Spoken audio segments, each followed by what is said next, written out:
Hello. हाँ हाँ, बस पहुंचने वाला हूँ मैं।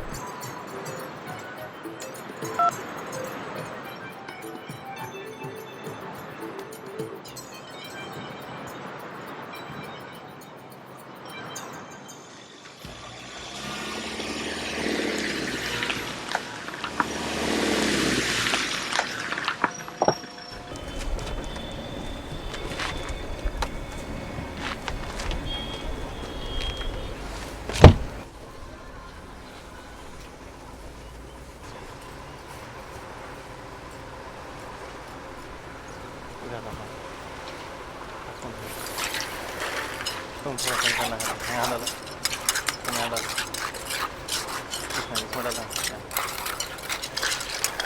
और तो इसको नीचे उतारो।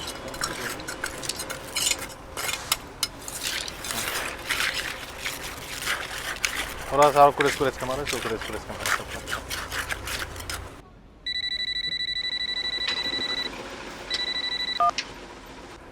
हेलो। का इंजीनियर बाबू कैसे हैं? जी, कौन बोल रहे हैं? अरे वो सब छोड़िए और हमारा बात ध्यान से सुनिए। ये जो आप कंस्ट्रक्शन का काम करवा रहे हैं ना, इसको फौरन रुकवा दीजिए।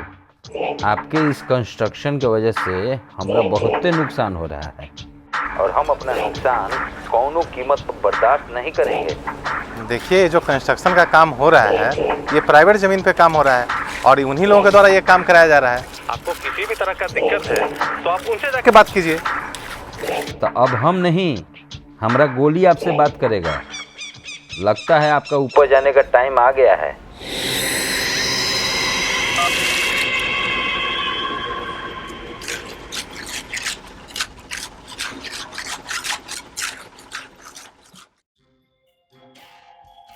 ये कैसी बात कर रही हैं आप?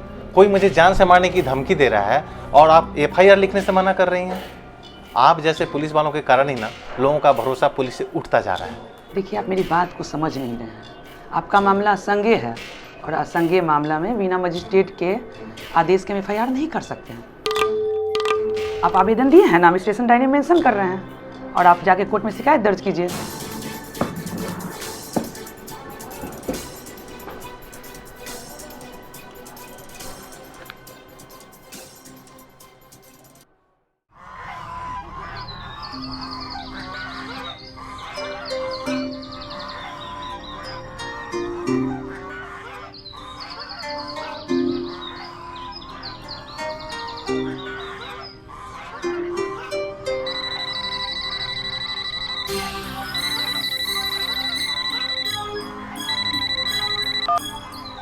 हेलो।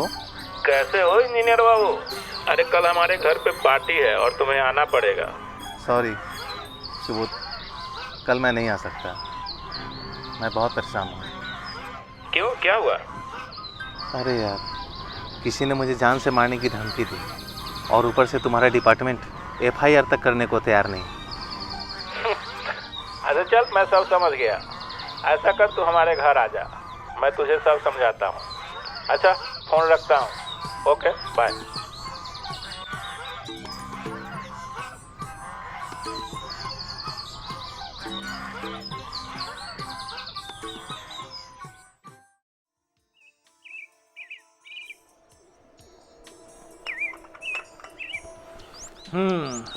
समझ गया तुम्हारा प्रॉब्लम।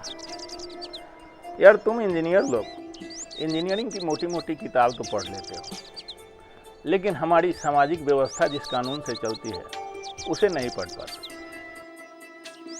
कानून का सारा ठेका तो तुम लोगों ने पुलिस और वकीलों पे छोड़ रखा है। जब जरूरत पड़ी दौड़े चले आए।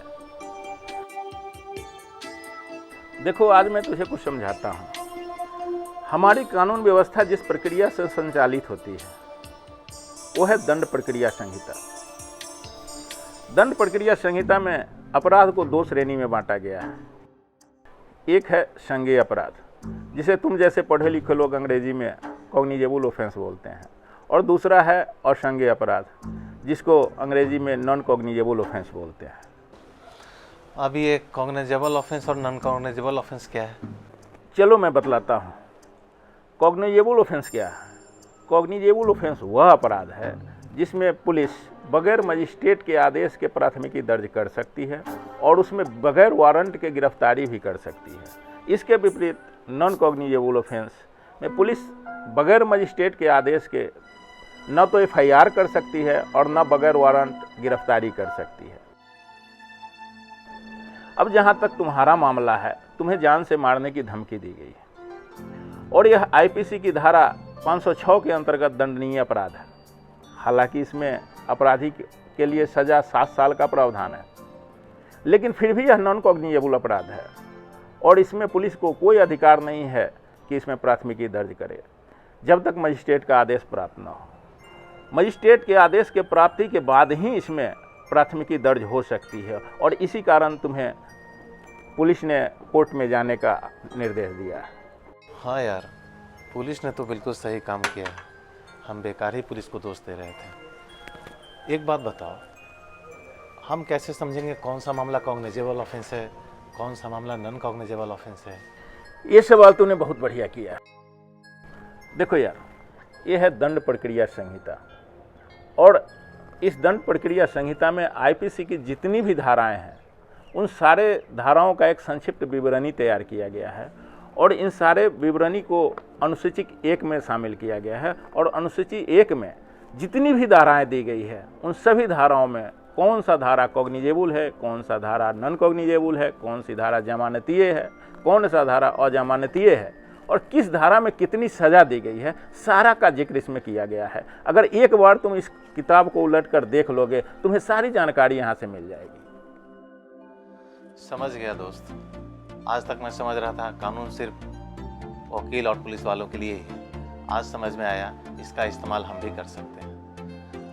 अब हम अपना मामला कोर्ट में ही लेकर जाएंगे। चलो एक कप चाय पिलाओ। तो देखा दोस्तों, जानकारी के अभाव में कितनी समस्याओं का सामना करना पड़ता है। पुलिस द्वारा सही जानकारी देने के बावजूद आप पुलिस को शंका की दृष्टि से देखने लगते हैं और आप सलाह के लिए इधर उधर भटकने लगते हैं।